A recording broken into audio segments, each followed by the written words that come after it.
हरे कृष्णा। भगवान श्री कृष्ण की भक्ति प्राप्त करने के लिए माघ शीर्ष का महीना अति उत्तम माना जाता है। इस महीने में भगवान श्री कृष्ण का अधिक से अधिक नाम जाप करना, उनकी कथा का श्रवण करना बहुत ही मंगलकारी माना जाता है। इस चैनल पर हम मार्गशीर्ष माह में भगवान श्री कृष्ण की कथाएं श्रवण कर रहे हैं। आज की इस वीडियो में हम भगवान श्री कृष्ण के जन्म की कथा का श्रवण करेंगे।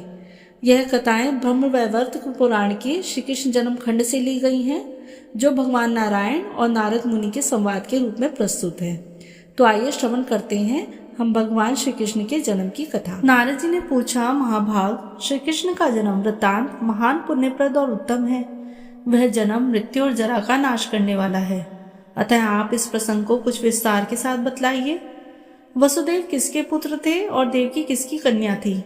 देवकी और वसुदेव पूर्व जन्म में कौन थे? उनके विवाह का वृत्तांत भी बताइए। अत्यंत क्रूर स्वभाव वाले इस कंस ने देवकी के 6 पुत्रों का वध क्यों किया तथा श्री हरि का जन्म किस दिन हुआ, यह सब भी मैं सुनना चाहता हूँ। आप कृपा पूर्वक कहिए। श्री नारायण ने कहा, महर्षि कश्यप वसुदेव हुए थे और देव माता अदिति देवकी के रूप में अवतीर्ण हुई थी। पूर्व जन्म के पुण्य के फलस्वरूप से ही उन्होंने श्री हरि को पुत्र के रूप में प्राप्त किया था। देव मेरु द्वारा मरीषा के गर्भ से महान पुरुष वसुदेव का जन्म हुआ। उनके जन्म काल में अत्यंत हर्ष से भरे हुए देव समुदाय ने आनक और दुंदुभि नाम के बाजे बजाए थे। इसलिए श्री हरि के जनक वसुदेव को प्राचीन संत महात्मा आनंक दुंदुभि कहते हैं। यदुकुल में आहु के पुत्र श्रीमान देवक हुए थे, जो ज्ञान के समुद्र कहे जाते हैं। उन्हीं की पुत्री देवकी थी। यदुकुल के आचार्य गर्ग ने वसुदेव के साथ देवकी का विधि पूर्वक यथोचित विवाह संबंध कराया था।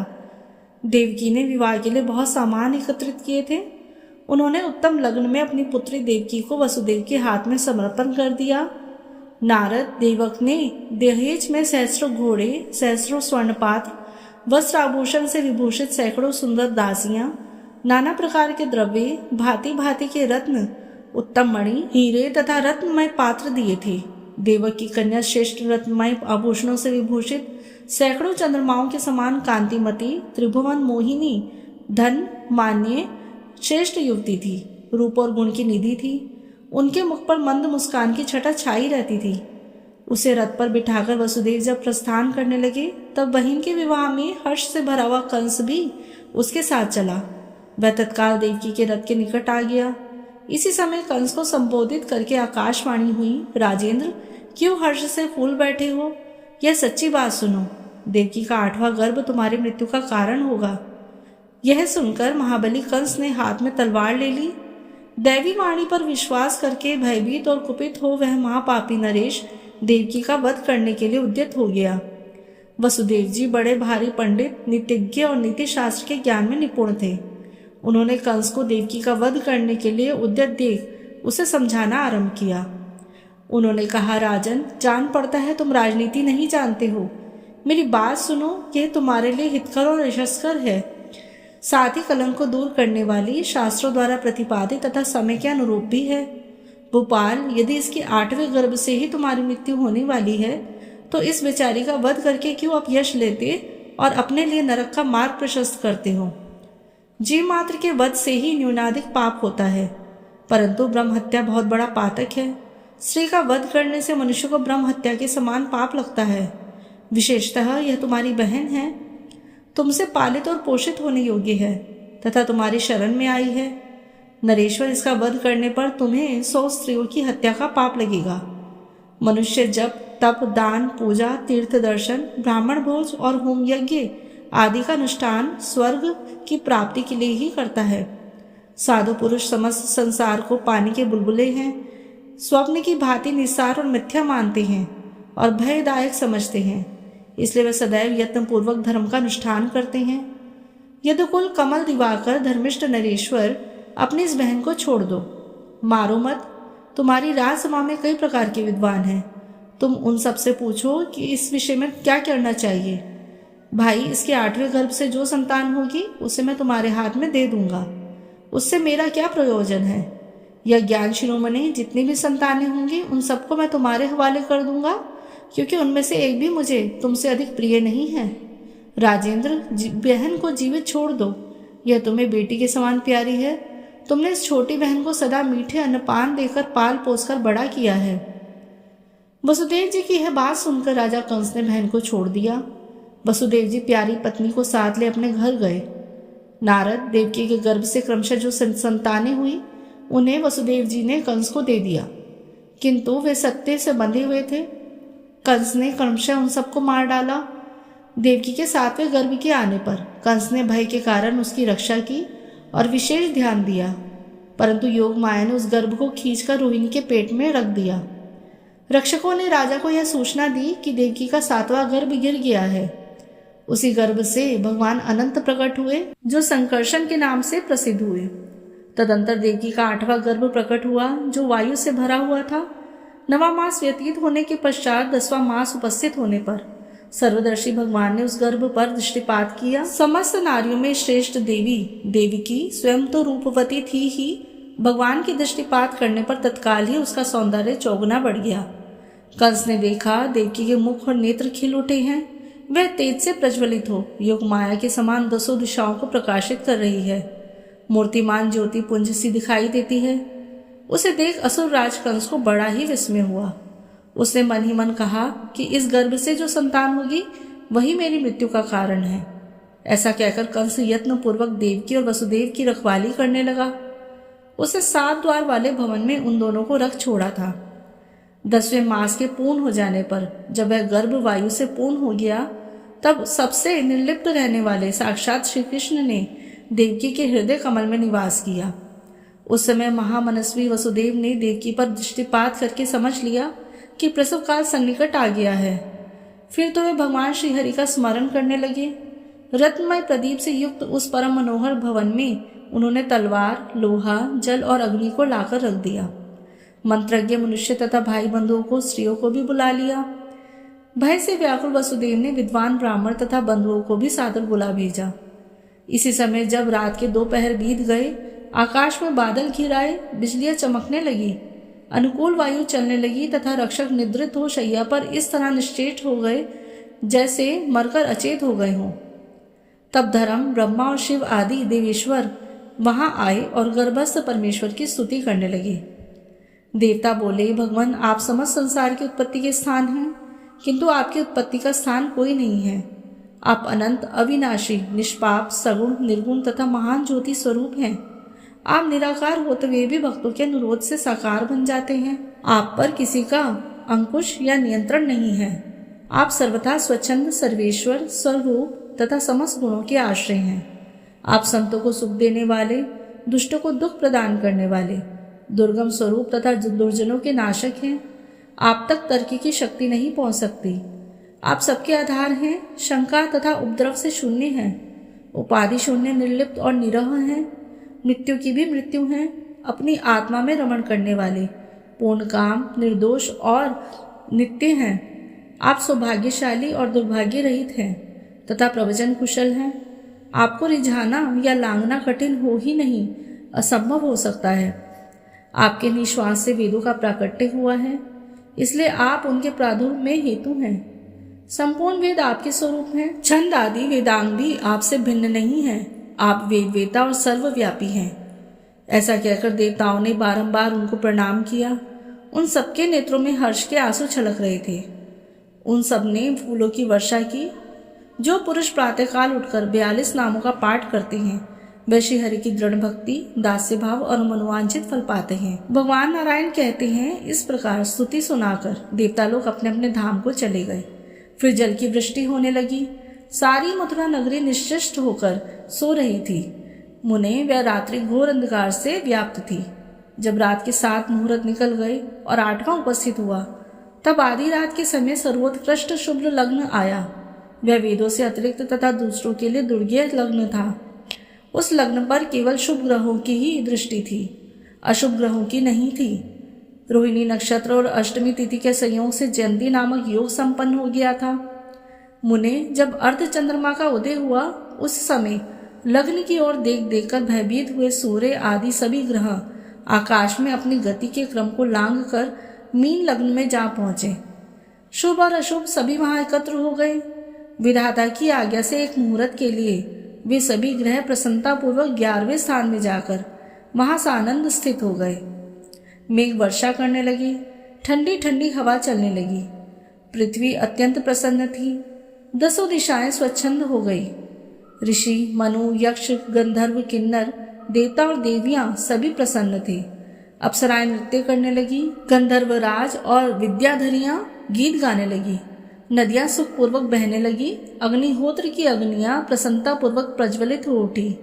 स्वर्ग में दुंदुभियों और आनकों की मनोहर ध्वनि होने लगी। खिले हुए पारिजात के पुष्पों की झड़ी लग गई।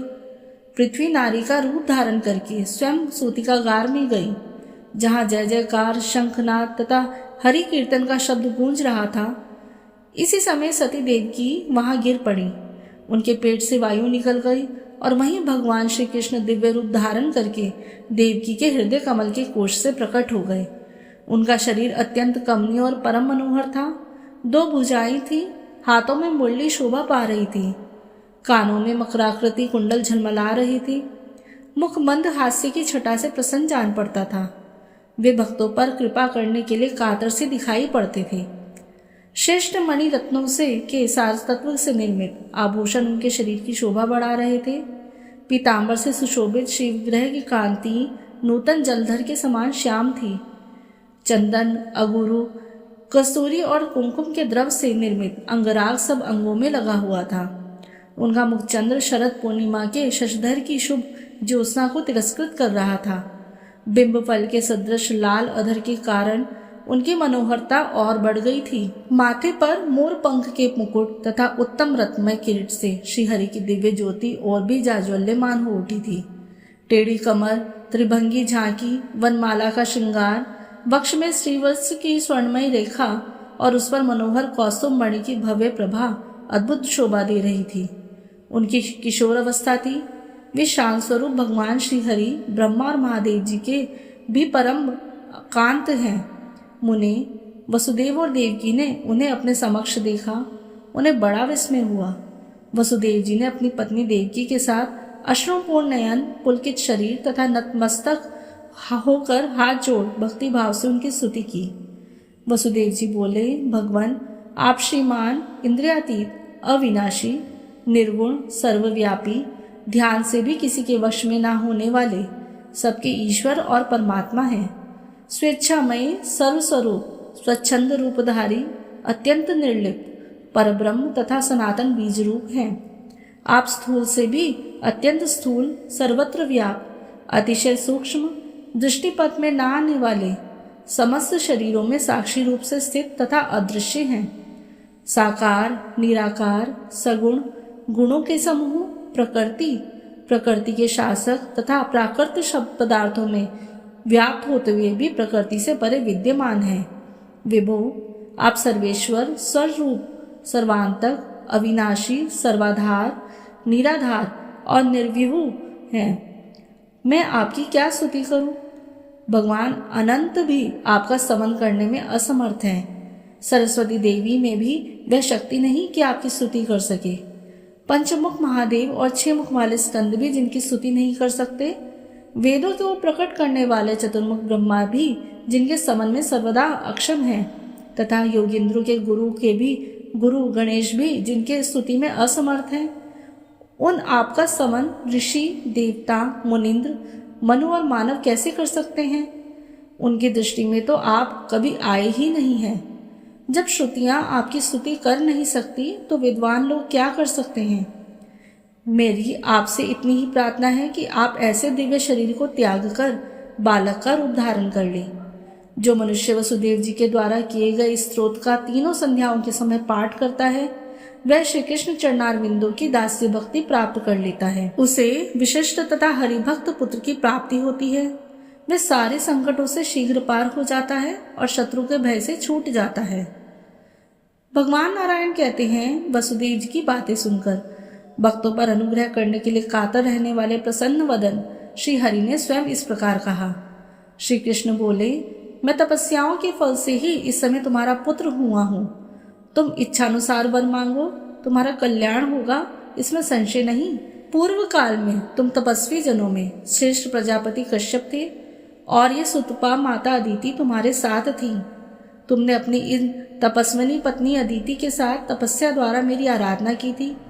वहां मुझे देखकर तुमने मेरे समान पुत्र होने का वर मांगा और मैंने भी तुम्हें यह वर दिया कि मेरे समान पुत्र की प्राप्ति होगी। तात, तुम्हें वर देकर मैंने मन ही मन विचार किया। फिर यह बात ध्यान में आई कि मेरे समान तो कोई त्रिभुवन में है ही नहीं, इसलिए मैं स्वयं ही तुम्हारे पुत्र भाव को प्राप्त हुआ। आप स्वयं कश्यप जी हैं और तपस्या के प्रभाव से इस समय मेरे पिता वसुदेव हुए हैं। ये उत्तम तपस्या वाली पतिव्रता देव माता अदिति ही इस समय अपने अंश से मेरी माता देवकी के रूप में प्रकट हुई हैं। आप और माता अदिति से ही मैं अंशतः वामन रूप में अवतीर्ण हुआ था, किंतु इस समय आपके तप के फल से मैं परिपूर्णतम परमात्मा ही पुत्र रूप में प्रकट हुआ हूँ। महामते, तुम पुत्र भाव से या ब्रह्म भाव से जब मुझे पा गए हो तो अब निश्चय ही जीवन मुक्त हो जाओगे। तात, अब तुम मुझे लेकर शीघ्र ही ब्रज में चलो और यशोदा के घर में मुझे रखकर वहां उत्पन्न हुई माया को ले आओ और यहाँ अपने पास उसे रख लो। ऐसा कहकर श्रीहरि वहां तुरंत शिशु रूप में हो गए। श्यामल पुत्र को पृथ्वी पर नग्न भाव से सोया देख विष्णु जी की माया से मोहित हो वसुदेव जी सूतिकागार में अपनी स्त्री से तंद्रा में बोले, प्रिय, यह कैसा तेज पुंज है। ऐसा कह वसुदेव ने पत्नी के साथ कुछ विचार करके बालक को गोद में उठा लिया और उसे लेकर वे नंद गोकुल में जा पहुंचे। वहां नंदगांव में यशोदा नींद से अचेत हो रही थी। उन्होंने शैया पर उन्हें निद्रित अवस्था में देखा। साथ ही नंद जी भी वहां नींद में बेसुध हो रहे थे। वहां घर में जो कोई भी प्राणी थे सब सो गए थे। वसुदेव जी ने देखा तपाए हुए सुवर्ण के समान गौर कांति वाली एक नग्न बालिका पड़ी पड़ी घर की छत की ओर दृष्टिपात कर रही है। उनके प्रसन्न मुख पर मंद मुस्कान की छटा छा रही थी। उसे देखकर वसुदेव जी को बड़ा विस्मय हुआ। वे तुरंत ही पुत्र को वहां सुलाकर कन्या को गोद में ले डरते डरते मथुरा की ओर गए और अपनी पत्नी के सूतिकागार में जा पहुंचे। वहीं उन्होंने उस माया स्वरूपनी बालिका को सुला दिया। बालिका जोर जोर से रोने लगी। उसे देखकर देवकी थर्रा उठी। उस बालिका ने अपने रोने की आवाज से ही रक्षकों को जगा दिया। रक्षक शीघ्र उठकर खड़े हो गए और उस बालिका को छीनकर कंस के निकट जा पहुंचे। देवकी और वसुदेव भी शोक से विह्वल हो पीछे पीछे गए। मामू ने बालिका को देखकर कंस को अधिक प्रसन्नता नहीं हुई। उस रोती हुई बच्ची पर भी उसे दया नहीं आई। वह क्रूर कर्मासुर उस बालिका को लेकर पत्थर पर दे मारने के लिए आगे बढ़ा। उस समय वसुदेव और देवकी ने बड़े आदर के साथ उससे कहा, नृप श्रेष्ठ कंस, तुम नीति शास्त्र में निपुण विद्वान हो, अतः हमारी सच्ची नीति युक्त और मनोहर बात सुनो। भैया, तुमने हमारे भाई बंधु होकर भी हम दोनों के 6 पुत्रों का वध कर डाला, फिर भी तुम्हें दया नहीं आती। अब इस 8वें गर्भ में यह अबला बालिका प्राप्त हुई है। हमारी इस बच्ची को मारकर तुम्हें भूतल पर कौन सा महान ऐश्वर्य प्राप्त हो जाएगा। क्या एक अबला युद्ध के मुहाने पर तुम्हारी राज्य लक्ष्मी का हनन करने में समर्थ हो सकती है। ऐसा कहकर वसुदेव और देवकी दोनों दुरात्मा कंस के सामने वहां फूट फूट कर रोने लगे। कंस बड़ा निर्दयी था। उसने उन दोनों की बातें सुनकर इस प्रकार उत्तर दिया। कंस बोला, बहन मेरी बात सुनो, मैं तुम्हें समझाता हूँ। विधाता दैववश एक तिनके के द्वारा पर्वत को धराशायी करने में समर्थ है, एक कीड़े के द्वारा सिंह और व्याघ्र को तथा एक मच्छर के द्वारा विशालकाय हाथी को नष्ट कर सकते हैं। शिशु के द्वारा महान वीर का, शूद्र जंतुओं द्वारा विशालकाय प्राणी का, चूहे के द्वारा बिल्ली का और मेंढक के द्वारा सर्प का वध करा सकते हैं। इस प्रकार विधाता जन्य के द्वारा जनक का, भक्ष्य के द्वारा भक्षक का, अग्नि के द्वारा जल का और सूखे तिनके के द्वारा अग्नि का नाश करने में समर्थ है। एकमात्र द्विज जहू ने 7 समुद्रों को पी लिया था, अतः तीनों लोकों में विधाता की विचित्र गति को समझ पाना अत्यंत कठिन है। दैव योग से यह बालिका ही मेरा नाश करने में समर्थ हो जाएगी, अतः मैं बालिका का भी वध कर डालूंगा। इस समय विचार करने की आवश्यकता नहीं है। ऐसा कहकर कंस उस बालिका को मारना ही चाहता था कि वसुदेव जी ने पुनः उससे कहा, राजन, तुमने अब तक व्यर्थ ही हिंसा की है। कृपा निधे, अब इस बालिका को मुझे दे दो। महामुनि उनकी बात सुनकर विचारज्ञ कंस संतुष्ट हो गया। इसी समय उसे बोध कराती हुई आकाशवाणी प्रकट हुई। ओ मूढ़ कंस, तू विधाता की गति को न जानकर किसे मारने जा रहा है? तेरा वध करने वाला बालक कहीं उत्पन्न हो गया है? समय आने पर प्रकट होगा। यह देववाणी सुनकर राजा कंस ने बालिका को त्याग दिया। वसुदेव और देवकी उसे पाकर बड़े प्रसन्न हुए। वे उस बालिका को छाती से लगाए घर की ओर लौट आए। मरी हुई कन्या मानो पुनः जी गई हो। इस प्रकार उसे पाकर वसुदेव जी ने ब्राह्मणों को बहुत धन दिया। विप्रवर वह कन्या परमात्मा श्री कृष्ण की बड़ी बहन हुई। पार्वती के अंश से उसका आविर्भाव हुआ था। लोक में वह एकांशा के नाम से विख्यात हुई। द्वारका में रुक्मणी के विवाह के अवसर पर वसुदेव जी ने उस कन्या को भगवान शंकर के अंश अवतार महर्षि दुर्वासा के हाथ में भक्ति पूर्वक दे दिया था। मुने, इस प्रकार श्री कृष्ण जन्म के विषय में सारी बातें बताई गई। इसका बारंबार कीर्तन जन्म, मृत्यु और जरा के कष्ट को नष्ट करने वाला है, सुखदायक है और पुण्यदायक है।